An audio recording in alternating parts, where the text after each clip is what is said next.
in the previous section, we talked about balancing chemical equations, and hopefully you've practiced that a little bit. In this section, we're actually going to talk about using balanced chemical equations. So there's sort of a build-up from balancing the equations to actually being able to use them to make certain predictions about chemical quantities. So before we get to that, I want to talk about how you should read a chemical equation out loud in your head. You don't necessarily have to read it out loud in the real world, but this is how I want you to become accustomed to looking at a chemical equation and reading it in your head. At the beginning of this unit, and maybe in the previous unit, I was talking about what the number 2 here meant, what this prefix, sometimes it's called a coefficient, what this means. And I said that beginning students like to think of this as meaning 2 H2 molecules. And there's a 1 implied here, so 2 H2 molecules plus 1 O2 molecule can make 2 H2O molecules. And that's a perfectly reasonable way of thinking about it under some conditions. The more common way that chemists think about these numbers is they think about them as meaning how many moles of something you have. So that's really how I want you to think about this going forward. So if you saw this equation in your head, I want you to think 2 moles of H2, which is also called molecular hydrogen, react with 1 mole of O2, which is also known as molecular oxygen, can make 2 moles of H2O, or 2 moles of water. So that's another valid way of thinking about this equation, and it's probably the more common way, and you'll see why in the next couple of problems. So as an example, you can pause and look at this and think about how you would say this after you looked at it. And the way that I would say this is 1 mole of solid carbon plus 2 moles of H2 gas, if you want to call it that, can make 1 mole of CH4 gas, and this is also known as methane. But that's basically how I want you to look at these numbers that are either implied or written out in front of the molecules. 1 mole plus 2 moles of this can make 1 mole of methane. So here's a problem from your book. This type of problem is often confusing for students. So if it is for you, you can take solace in the fact that other people have difficulty with it as well. I will go through it on the next slide. I'll talk about it for a second here, and then you can pause the video and try to work it out yourself. Basically, the problem is a little bit wordy. It says that propane gas, and this is the formula for propane, reacts with O2 gas to make carbon dioxide, water, and energy. How many moles of carbon dioxide can be produced with 2.25 moles of propane gas, of C3H8? And then they show you the formula. And this is a balanced equation. So they say 1 mole of C3H8 mixed with 5 moles of 5 moles of O2 gas can make 3 moles of carbon dioxide and 4 moles of water. So there's the balanced equation. There's the question. This may or may not be easy for you, but you should pause and take a minute or two to try to work it out. So here on this slide, I've rewritten the question to make it less wordy, and I've rewritten the equation down here. So the rewriting of the question is, how many moles of carbon dioxide can be produced with 2.25 moles of propane gas? And this is the formula for propane. And I wrote the balanced equation. I put the ones in just to make them clear. It looks like there's only one. And I highlighted another one of the numbers for a reason that will become obvious in a minute. So basically, let's look at this equation. It's saying 1 mole of C3H8 plus 5 moles of O2 can make 3 moles of carbon dioxide and 4 moles of H2O. And I highlighted the number 1 here and the number 3 here because they are the most relevant pieces of information for this question. The question is asking how many moles of CO2. So in the balanced equation, it looks like 3 moles of CO2 can be made if I have 1 mole of C3H8. I need 5 moles of oxygen, but we're assuming in this question, we're assuming that we have, basically we have more than enough O2 gas to use up in our reaction. And so if we have 1 mole of C3H8 and we have more than enough oxygen, we can make 3 moles of CO2. So you can write that in a sentence and you can say 1 mole of C3H8 can make 3 moles of CO2. And the implication, again, is that as long as we have enough O2 gas, but we're assuming that we do. Because 1 mole of C3H8 can make 3 moles of CO2, those numbers are related to each other. One of these can make 3 of these. So we can write that as a ratio. We can say 1 mole of C3H8 can make 3 moles of CO2. And then we basically say the same thing that we've been saying in previous questions like this. We basically say, but we don't have 1 mole of C3H8. How much do we have? In this question, we have 2.25 moles of C3H8. So, if we have this much, how many moles of CO2 can we make? That is going to be x. And to solve for x, all we have to do is cross multiply and ultimately divide. So let's cross multiply. 1 mole of C3H8 times x moles of CO2 is equal to 3 moles of CO2 times 2.25 moles of C3H8.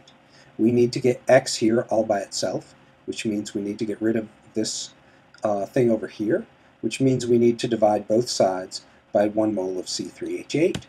If we do that, x moles of CO2 is equal to 3 moles of CO2 times 2.25 moles of C3H8 divided by 1 mole of C3H8. And hopefully you can see that mole of C3H8 will cancel on the right side, and the only unit we're left with over here is moles of CO2, which is what we are looking for. How many moles of CO2 can be produced? So 3 times 2.25 divided by 1 is the same thing as 3 times 2.25, and that turns out to be 6.75. So this might be a little bit complicated. If it is, just to restate it, if we have 1 mole of C3H8, we can make 3 moles of CO2. However, if we have 2.25 moles of C3H8, we can actually make 6.75 moles of carbon dioxide. And again, the assumption is that we have more than enough oxygen to do this. So that's sort of the first type of problem, and so this is probably one of the more difficult problems in the course. The next couple are slightly more difficult, but we're sort of nearing the peak of difficulty for the course.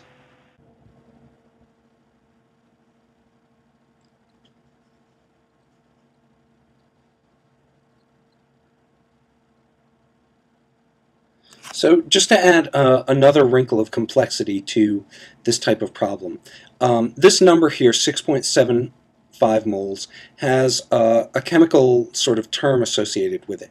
The term is called theoretical yield. This is a little bit of a fancy term. What it is basically saying is that this is, in theory, the most the most number of moles of carbon dioxide that you can make from 2.25 moles of propane. In reality, in chemistry, in the real world, you would probably never be able to make 6.75 moles of carbon dioxide if you started out with 2.25 moles of propane.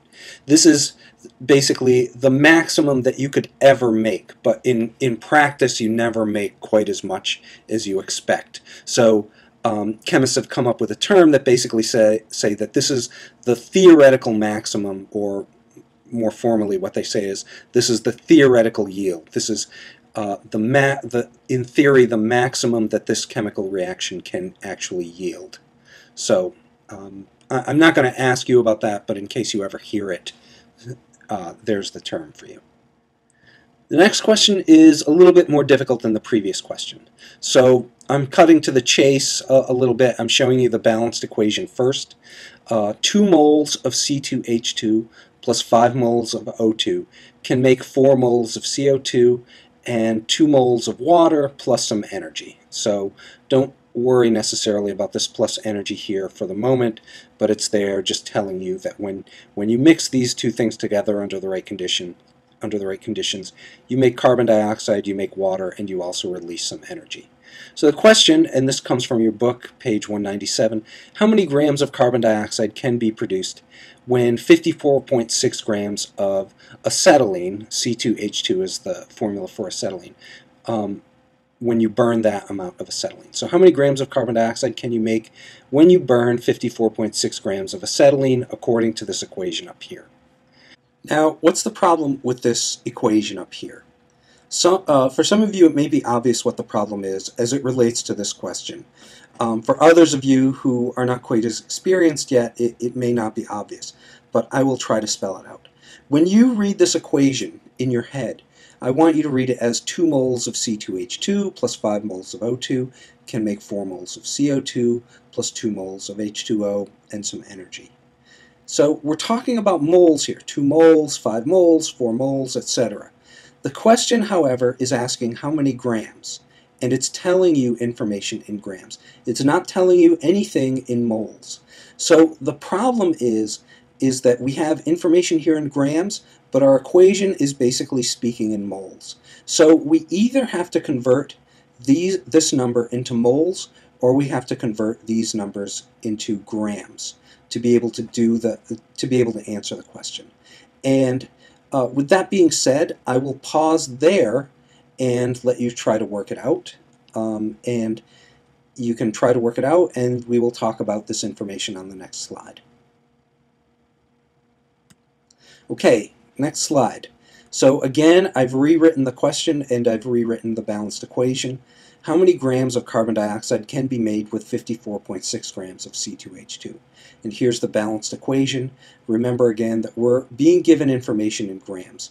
Now, there are a bunch of different ways of solving this type of problem, and they all work perfectly well. I'm going to show you the way that I typically use to solve this type of problem, and that is that I will convert moles here, 2 moles of C2H2, into grams. I will convert this, 5 moles of O2, into grams.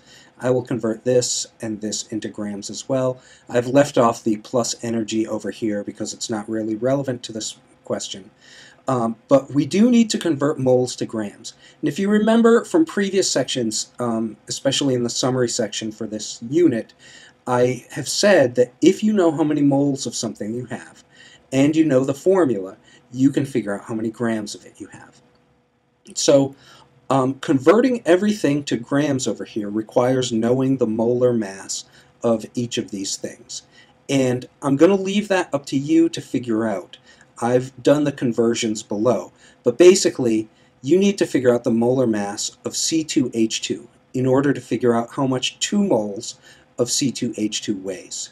Now, I will tell you that the molar mass of C2H2 is 26 grams.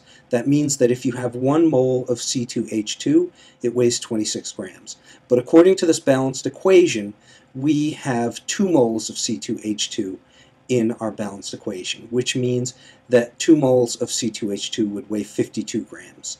And you can do the same type of conversions for 5 moles of O2, 4 moles of carbon dioxide, and 2 moles of water. And if you do, it turns out to this.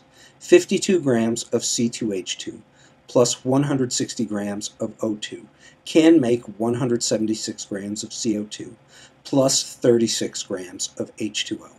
That is just, this equation down here is just a rewriting of this equation up here, except we converted 2 moles into how much 2 moles of C2H2 into how much 2 moles of C2H2 weighs, 5 moles of O2 into how much 5 moles of O2 weighs. And we did the same thing for the molecules that we end up with as well. So this is just a rewriting of the equation shown above. One thing that sometimes is interesting for beginning chemistry students to realize is that if you add up the weight or the mass of everything on the left side of the equation, it should equal the weight of everything on the right side of the equation. And the reason for that is we can't gain or lose any weight. So over here we actually started with 212 grams of material. 160 plus 52 is 212. And if you add up these numbers, 176 grams plus 36 grams, you will see that that ends up being 212 grams as well. So we started with 212 grams worth of stuff, we ended with 212 grams worth of stuff. That's another way of thinking about how the equation is balanced. So now we've converted all of our moles into grams. This hopefully makes this question a little bit easier. And the question up here is basically asking how many grams of carbon dioxide can you make with a certain amount of C2H2. Well, let's look at this equation down here. According to the equation, if we have 52 grams of C2H2, we can make 176 grams of carbon dioxide. Again, assuming that we have enough oxygen, but the assumption is that we do. So because 52 grams of C2H2 can make 176 grams of CO2, we can write that as a ratio. And here's the ratio. 52 grams of C2H2 can make 176 grams of CO2. But we don't have 52 grams of C2H2. We have 54.6 grams of it. So we set up an equal fraction on the right. 54.6 grams of C2H2 can make X grams of carbon dioxide. And we cross multiply and figure out what X is over here. If we cross multiply, it turns out to be this: 52 grams of acetylene times X grams of carbon dioxide is equal to 176 grams of carbon dioxide times 54.6 grams of acetylene. And then we need to get X all by itself, which means dividing both sides by 52 grams of C2H2. If we do that, X grams of CO2 turns out to be 176 times 54.6 divided by 52, which is 184.8 grams of carbon dioxide. So there's the long way to get to the answer, or well, it might seem like the long way, but it's the way that I would do this problem. In other words, if we have 2 moles of acetylene, we can make 4 moles of carbon dioxide. Another way of thinking about that is if we have 52 grams of acetylene, we can make 176 grams of carbon dioxide. And we're writing that as a fraction here, and then we say, but we don't have 52 grams of acetylene, we actually have a little bit more. We have 54.6 grams of it. So how many grams of carbon dioxide can we make? Turns out we can make, in theory, 184.8 grams of carbon dioxide under those conditions. So that is a slightly more difficult problem than the previous one from this section.